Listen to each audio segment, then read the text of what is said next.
Look at your hydrangea right now. Blooms at all, which looks like a soil or health problem, but isn't. The safe window is right after flowering ends in summer. That's when you can shape the plant and remove spent blooms with zero risk to next year's flowers.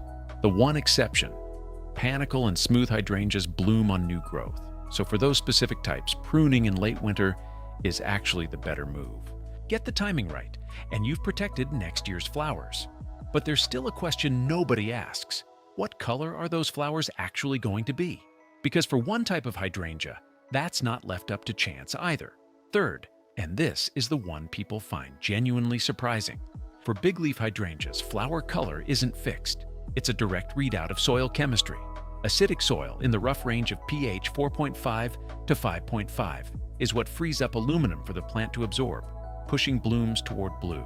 Alkaline soil around pH 6.5 and above locks that aluminum out, and the same plant turns pink instead.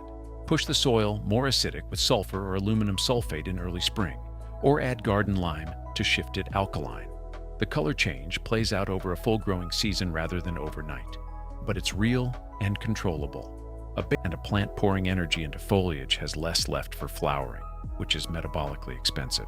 High nitrogen advice consistently, and you get a spot that only gets afternoon sun gives the plant the harshest light at the worst possible time.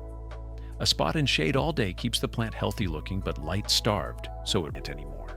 You're running it on a set of rules it's been following the whole time. You just didn't know them yet, and now you do.